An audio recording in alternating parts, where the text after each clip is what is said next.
Welcome to SveNFL. What's up, y'all? It's Jonathan Rollins. Schif Misara. And we're two Americans living in Sweden and talking about football. Yeah, man. It's that time, man. We've gone through all of the coaching staffs of the NFL, a deep dive that broke it down. We know what they're running. We know their philosophies. We know how we feel about them in general. But now it's time to see, like, we talked about it was more about the coordinators. I think it was more about the coordinators and their philosophies and all of that. But now we couldn't talk about their relationship with the front offices. How trustworthy are these coaches? How much do their teams believe in them? How hot are their respective seats? Yes. That, my friends, is the question. I've been working on this list all offseason. Just kind of periodically I'll go back to it. And I started it before your breakdown of the coaches. So it'll be interesting to see if as we go through this, if maybe I decide to change my mind based on some of the things that I learned from your deep dive into the world of NFL coaching. We can start where, we should start. This is sort of the in memorandum RIP section. These are the coaches who are no longer with us from last year. In memoriam. Mike McCarthy. Yeah, in memoriam. It's too bad we don't have that black and white slow motion kind of the thing they do at the Oscars. Yeah. The only thing we have close to that is this. And we don't want that. That feels slightly inappropriate. That feels inappropriate. That's necrophiliac. Yeah, so in the RIP section, we got Mike McCarthy from the Cowboys. Oh. He lost his job this year. Antonio Pierce from the Raiders also lost his job. In the weirdest firing. They were like, they didn't know what to do. Doug Peterson from the Jags. Yeah. One and done, Gerard Mayo. Oh, for the Patriots. What a surprise. Remember they didn't want to fire all the black guys on the same day? Remember that? They were trying to spread it out. Hey, man. Hey, it's Juneteenth. Wait. Whoa. Hold on now. Well, they couldn't fire Matt Eberflus fast enough. They weren't worried about that one. Nah. That one happened quick. Dennis Allen from the Saints also got fired. Way too. Yeah, should have never been hired. Roberto Saleh from the Jets. Stupid firing. Yeah. Also lost his job. Damn. So it just dawned on me. Yeah. What if Aaron Rodgers takes down Saleh and then takes two coaches down? Yeah. Yeah, it's very possible. I didn't think about that because people talk about Tomlin. It could be looked at as like Aaron Rodgers ended two careers. Oh yeah. Well, the Saleh's career won't. I mean, neither career will be over, but you know what I mean. Two positions. Agreed. Yeah. They will continue for sure. Yeah, Tomlin and Saleh. Okay, the categories. You got my ass needs a sweater. That means you're safe. Ass is cold as hell. You're good to go. Category 2, I think I'm going to change into shorts. These are the guys whose, their balls are just starting to glisten with a little bit of sweat, right? Maybe they're in trouble. And then, of course, the final category is desperately in need of a fire extinguisher. These guys have no more ass hairs left. The seat is as hot as it can get. Okay, so it's just three. It's three categories. Those are the three main categories. Okay, let's go. We'll start with some admissions here. So there was some movement from guys who I thought were sort of on the medium hot seat. Okay. Who I now consider safer to be totally safe. Okay. Guys like Sean Payton. I had Sean Payton sort of medium hot seat last year. Obviously, he was coming off of the bad year with Russell Wilson. We didn't know what Bo Nix was going to be, but they clearly figured something out. I also thought they were going to fire their defensive coordinator. Like, I thought Vance Joseph wasn't the right fit, and then now it worked. They turned everything around. Talk about very patience. Quickly. We'll see. Yeah. Todd Bowles, I had on the hot seat last year, but that could have been my NFC South blinders playing a part there. I was perhaps wish casting, but I like him. He's a good coach. Yeah. Sirianni was on the hot seat last year. Yes. Now, in my defense, I was just jumping on the bat. I mean, people were. They were coming like the locker room fell apart, and then Hurts calling up defensive coordinators and shit. Like, that was weird. At the end of 2023, what did they lose? Like 7 straight games to end the season. Like, I mean, everything was falling apart. People were talking about how everybody had him on the like in-season first coach fired list. Yeah. But when you go out and win a Super Bowl, good, then you're fine. You Gucci. Okay, so quickly we'll run through the rest of the like obviously safe. Okay. And you agree or disagree? Okay. I don't. So D'Amico Ryans. Yeah. Sean McDermott. Of course. Andy Reid. Sean McVay. Of course. Both Harbaughs, Jim and John. Aaron Glenn, obviously first year. Yeah. Kellen Moore with the Saints, first year. Ben Johnson, first year with the Bears. Brian Schottenheimer, first year with the Cowboys. Pete Carroll, first year with the Raiders. Liam Cohen, first year with the Jags. Yeah. Then you got Mike McDonald with the Seahawks. Did a great job last year. Yeah, agreed. I think they could even improve this year, given the shaky nature of that division.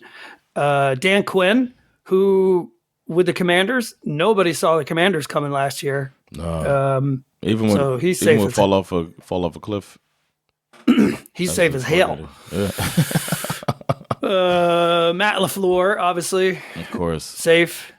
Kevin O'Connell with the Vikings. Dan Campbell with the... That whole division, Yeah. And then my guy, Raheem Morris, I am keeping in this division, in this category for now. I think he's a year away from his seat getting a little warm. That's one that I would say he might be the shorts. But I would predict he'll move into that category next season. It depends. If things don't go according to plan. The other one is Mike Vrabel. Obviously, he's safe. Okay. So, yeah. Now, to another admission, I had Doug Peterson, Antonio Pierce, and Gerard Mayo in this category last year. And that didn't. They're all gone. So I got that wrong. I think last year I was saying Doug Peterson needs to be a little warmer. Yeah. I'm pretty sure that I thought he might go. I mean, the Gerard Mayo one and done was probably the most surprising. Especially if you look at what we know about Robert Kraft, or what we think we know about Robert Kraft, and the way he spoke about it, and feeling like this dude, the way he talked, like this is our coach for, like, we're gonna wait until I'm gonna put this guy here and he's gonna be like, the way he was talking, it was like, okay, but people don't care anymore about hypocrisy. Going back on their word, it means nothing anymore. Okay, on to category 2. These are the guys who are changing from like sweatpants into shorts. Okay. The seat's getting a little warm. Yeah. A little heat from underneath. A little toasty. Yeah. First guy on the list is Brian Callahan with the Titans. Yes. You got to. This is obviously it's only year 2. Yeah. However, the Titans organization at times feels like it's just run by a bunch of like wild animals just stuck in a room with typewriters at this point. You know what I mean? Like, they've had a lot of crazy ever since that AJ Brown trade. Remember that? Yes. They traded AJ Brown. Tannehill was freaking out. Like, this guy had me as looking like one of the top quarterbacks in the league, and then you guys trade him, man. The fuck is that? Yeah. And then when the Titans had to play the Eagles and AJ Brown just lit them up. Yeah, man. That's when it all started to unravel and get kind of crazy. So I also, part of the reason why I think he might be safe this year is because A, it's year 2. B, they got their quarterback, they think, right? Yeah. They're going to move on from Will Levis. They got Cam Ward. Yeah. So the idea that Brian Callahan would be able to pick whatever their draft pick is going to be next year, normally you would be like, okay, well, if we're replacing our quarterback, let's fire the coach too, because we don't want to, we want new thoughts in here. Honestly, they just need to start building this team around Cam Ward, and I think they should give him a chance to do that. Yeah, agreed. So seats warm, but don't be surprised. This Titans can be an unpredictable organization sometimes. Yeah, man. After a decade of stability too, with Mike Vrabel at the helm. Sure. Yeah. Where it was like you're gonna win, have winning seasons every year but one with him. One decision that they made, I think they finally decided to stop wearing those Oilers throwback jerseys. Oh yeah. Every time they've worn them, they usually wear it when they play against the Texans. Mm-hmm. And most people see it as kind of an insult to the city of Houston. Yeah. Like, you move the team out of Houston and then you wear that old jersey when you play against our new team. It's like, fuck you. Yeah. And usually when they wear it, they get their asses kicked. Good. Well, I mean, that's not the reason. No, of course not. It's a shame because it's a dope. Yeah, it's a dope. The Texans should wear it. That would be hilarious. If they Why don't y'all wear those throwbacks? Fuck it.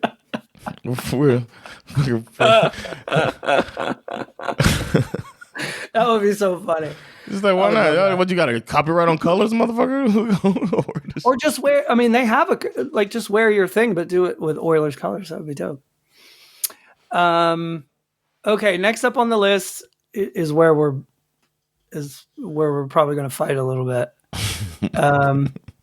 So I moved Mike Tomlin to this category last year.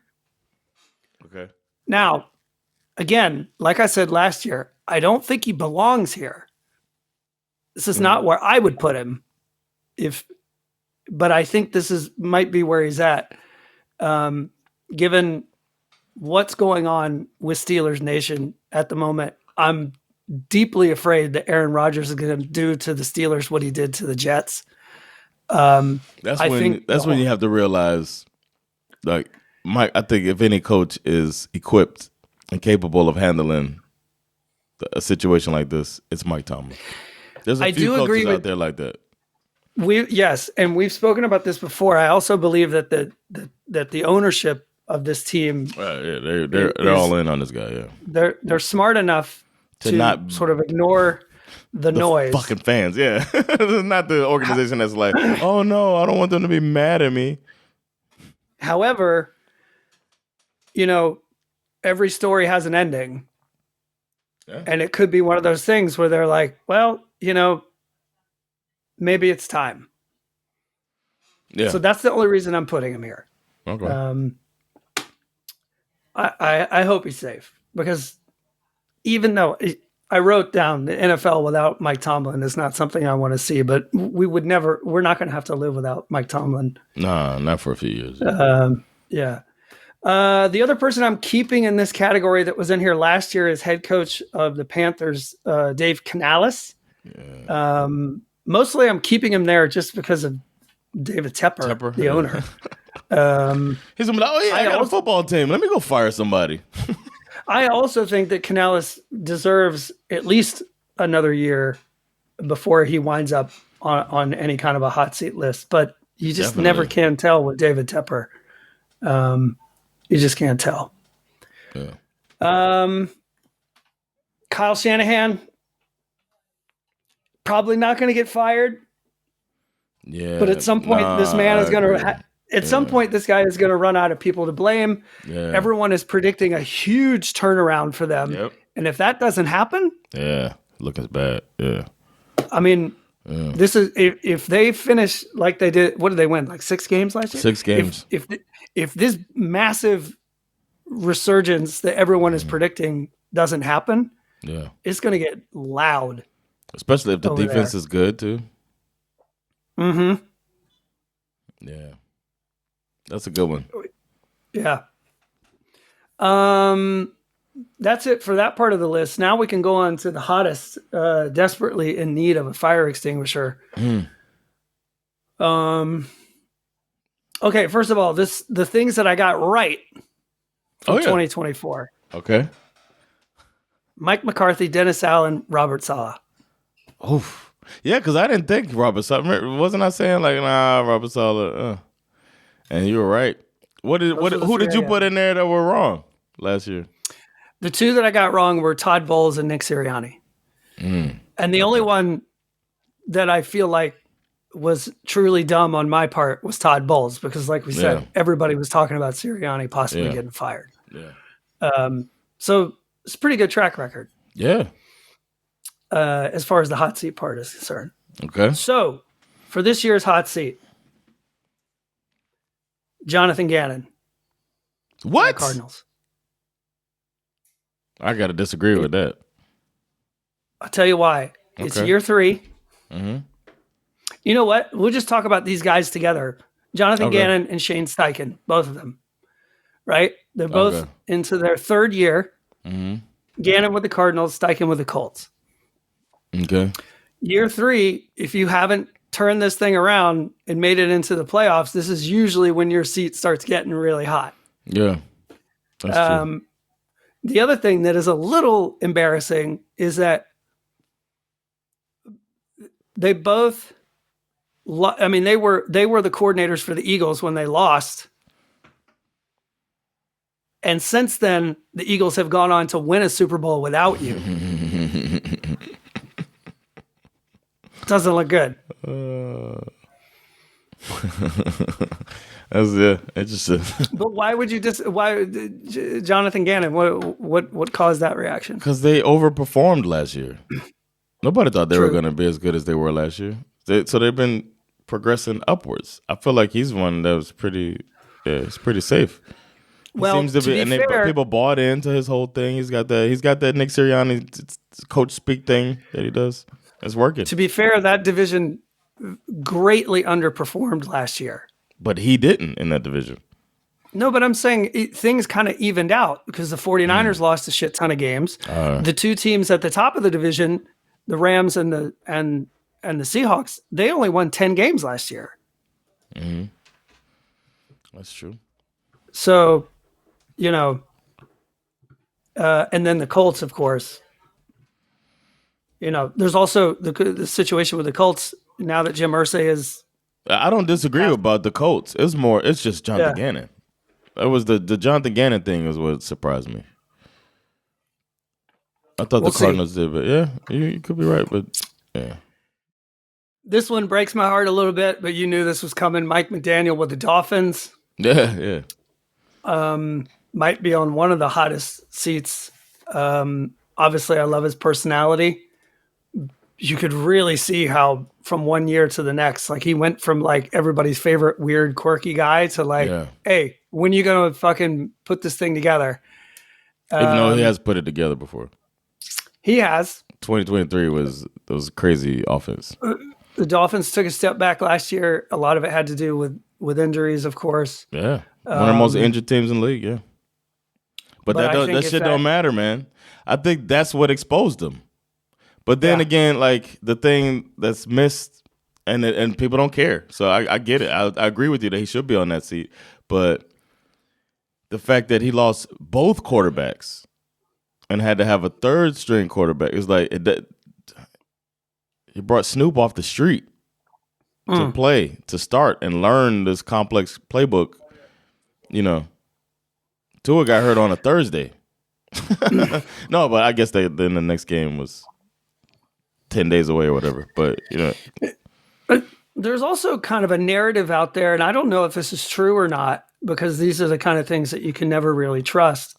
But there is a narrative that there are some issues with the culture in Miami, as far as like players not taking him seriously. And I just, No, that's I bullshit. never, That's media shit. I never really buy into that stuff, because it's like, I feel like, where are you hearing this exactly? But that being said, I just think his leash is going to be very, very short. Yeah, and agreed. if it falls apart this year, I even think, I don't think anybody would be surprised if he got fired in season if you guys started like 1-5 or something. Yeah, worst case scenario is another Tua concussion. Like a Tua rolled ankle, that's one thing. But concussion will make it feel like, all right, we need to find a quarterback. And then it's just like all. And then the way Zach Wilson looked in preseason, it'll be rough going. Tough sledding. So we'll see. But if Tua's healthy the whole season, there's no injury at all, because he had concussion and he had a hip thing happen last year. I don't think people know that he also had a hip injury at the end of the year. He didn't play in the last game. It was just, but it was also like, we're not gonna make the playoffs. He won't play.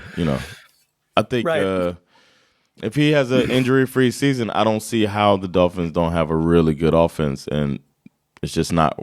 I don't see how it doesn't work, and he'll be all right. But the fact that he's so hinged to his quarterback is not a good thing, man. The one bright spot is that I hear a lot of people predicting that the Dolphins defense should be much improved. Top 10. And they got Rasul Douglas. They needed a second. The secondary is the only question mark, but as far as getting to the quarterback, I think it'll take a lot of pressure off of Mike McDaniel to not have to. Yeah. Because the criticism of his offense is that, it looks good in September and October, but call me in November and December and tell me how it looks. Yeah. But if you've got a great defense, then maybe that makes a difference. But they're saying the right things though. Like, they got this rookie Ollie Gordon that's supposed this big back, and they're going to be focusing on running the ball and not so much of fancy passing. That's what they're saying, but we'll see, because he's calling the plays and people have their tendencies. So we'll see it. But I don't disagree with this at all.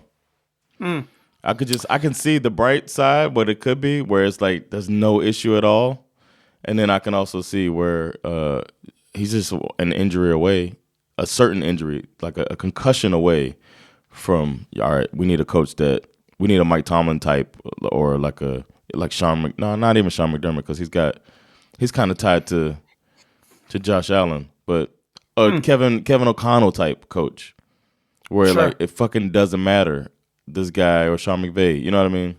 That's the kind of coach that honestly any team should want. Agreed. The final three guys on the hot seat list, these are all three of them dropped down from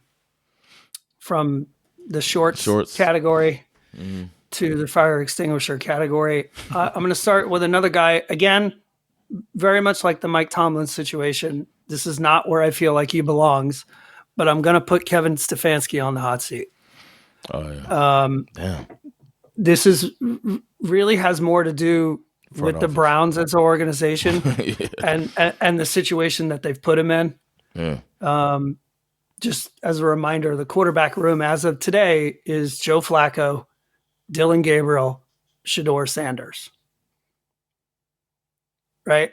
The third string quarterback with the most baggage and hype and social media distraction of any fifth round third string quarterback in NFL history. If this goes as bad as people are saying it's going to go, I wouldn't be surprised if the Haslam family just blows this whole thing up. Yeah. And then you're still paying $35 million in cap space to Deshaun Watson in the middle of all this too. So, to me, Stefanski is on the hot seat, but will 100% get a job the day after he's fired. And that 30 for 30 is going to be crazy when they talk about how Watson destroyed two teams. Exactly. Took a fucking year off, a paid year off, as a quarterback for the Texans and derail their season. And very nearly, I mean, both of our teams dodged a bullet there. Yes. I mean, the Falcons were inches away from signing this man. Our fan base was divided on that. Half of them were banging the table for Deshaun Watson, and then the other half was like, "I'm not going to be a fan anymore if y'all sign this guy." Yeah, I was out 100%. Yeah, I didn't want him on the team. But I wasn't. I never been anti-Tua. It's like we have a quarterback. Y'all are crazy. I didn't think and even though he was a top 5 quarterback, but we hadn't seen him, and I just didn't like the whole not playing thing. Obviously, he's not a good guy. You know what I'm saying? I just feel like he's not a good guy, and now we all know he's fucking not a good guy. Exactly. Even though his mother raised him. I don't know if you heard, his mother raised him. That's true. And he believes in God. Unlike the rest of us. Yeah, our mom. I don't know how. I was raised by the a cactus that is it's crazy. I was raised by a crock pot. I was a latchkey kid. Just come home, eat some hot food, go to bed. Speaking of a cactus, the next guy up on this list, you knew it was coming. Zach Taylor. Finally, I think you're late to the game on this one. I've been saying he should be fired for 2 years now. Welcome. Zach Taylor he's living on borrowed time. After what happened last year. Can't wait. Joe Burrow playing out of his mind. Yes. Historic season. Yeah, man. MVP level play. It's my quarterback. And you still just missed the playoffs. If they miss the playoffs this year, Zach Taylor's fired for sure. 100%. Also, if they start the season, this whole thing putting a lot of focus on we need to start better. Yeah. If they're there, he's another one I think could get fired in season. He's been being carried by Joe Burrow. Yeah. His bad coaching got him Joe Burrow. Let's not forget, he was there before Burrow. His bad coaching got them to be the first pick in the draft. Remember were they first pick 2 years in a row? Because Burrow got hurt right away. And then they lost like every fucking game. And then he got Burrow back. And then Burrow fucking destroyed everybody. And Anarumo. So Burrow and Anarumo carried this guy. Then Anarumo has an off year. He gets fired. Everybody knows, but that same year, Joe Burrow's playing out of his fucking mind. And he might have the hottest seat, I think. Up there with Mike McDaniel. Mike McDaniel might have the hottest seat too. And Stefanski. These are really hot seats, these three. They're probably betting odds of the top 3. I think the last name on the list arguably might have the hottest seat out of everyone, and that's Brian Daboll with the New York Giants. Oh, yeah, I forgot about Brian Daboll. And I like him, but, hey, it's time. Put up or shut up. But they gave him nothing to put up. Tommy DeVito, what? You're welcome. Now, I agree with you. Whether he deserves to be on this list or not is up for debate. Setting that aside, this quarterback room feels like a disaster waiting to happen, right? Russell Wilson, Jameis Winston, and Jackson Dart might be the hottest third string quarterback in the league. Like everyone's blowing this guy up for what he did in the preseason. Yeah. Plus, and I know you don't care about this, but it's pretty significant. They do have the toughest schedule in football. We do not care. Well, ask me if you care when they have to play the NFC North and the AFC West. So that's not going to be fun. Yeah, goddamn.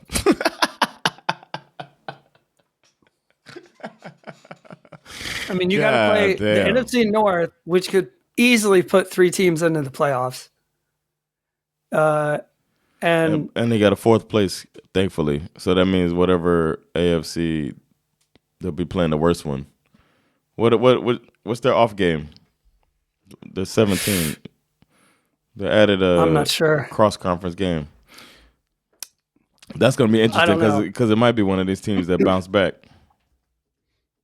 I mean, they have, when you look at their schedule week after week, especially the first 6 weeks, it's brutal. And they're working with a lot of, I mean, obviously a lot of it depends on Russell Wilson. Oh, it's Patriots. And they're predicted to have a bounce back. So I was thinking whatever fourth it was, hopefully it's not some team that's bouncing back, and it is Patriots, or some team that lost their quarterback or something. But that's the game where Tommy DeVito is going to come out and take a knee at the end. Yeah, that's so AFC East. He's going to take a knee. He's going to stand up, and he's going to do that Italian, hand gesture. We got the same luck because we're playing the fucking Commanders as our off game. I think Daboll, obviously he kind of overperformed his first year. And made Danny Dimes look good. Got the Giants to the playoffs when nobody expected it, and then everything unraveled when Daniel Jones got that neck injury. And since then, they've just been drowning in this division, looking terrible. And obviously, when you play in a city like New York, the media attention is intense, much more intense than it is anywhere else. If this does not go well, I just don't see how he's going to stick around. Yeah. I got a question for you that you probably didn't. You're done, right, with the list? Yep. I got a question for you. Because one angle we haven't taken is what fills that seat, right? We got these hot seats, and the hottest seats, you're saying Brian Daboll, Mike McDaniel. Who else was it? The hottest? Zach Taylor. Zach Taylor, Brian Daboll, Kevin Stefanski, Mike McDaniel, Jonathan Gannon, Shane Steichen. Who's waiting in the wings now? What prospects are out there that are going to come in? The first name that popped into my head when I thought we just talked about the Giants, is your guy Brian Flores. Oh, the one that because that's the job that he interviewed for, and he thought that's the one that started the lawsuit. Yeah, because they had hired Brian Daboll, and then Bill Belichick mixed the Brians up. Oh God, that would be so crazy. Because the reason why I thought of it is because that's why he won't get it. The Giants are predicted to have a good defense. Yeah, that's the one bright spot. I think I don't know. I guess you just who are the hot coordinators that you think are the next? It won't have to be a far move. Joe Brady. Sure. Joe Brady could help one of these teams. But Brian Flores is one. That's a good one. Anthony Weaver.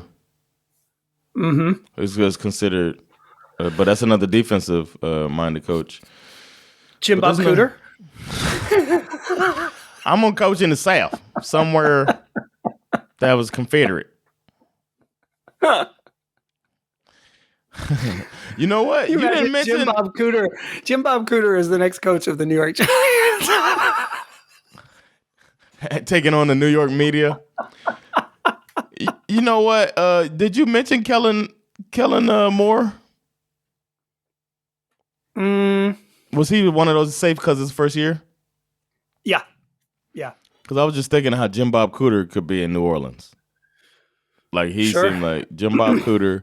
Do a couple more years. Kellen Moore's time is up in 2 years anyway. He's gonna be their scapegoat as they rebuild. Yeah. So I think Kellen Moore will be there for at least 2 years. Yeah, and then he'll be out when he has a couple bad seasons, and there's some hot coaches out there hot prospects out there. Another one that might return to the NFL. John Gruden. True. The other one would be Mike McCarthy. So we have those options out there too. So these seats are fillable. It's not as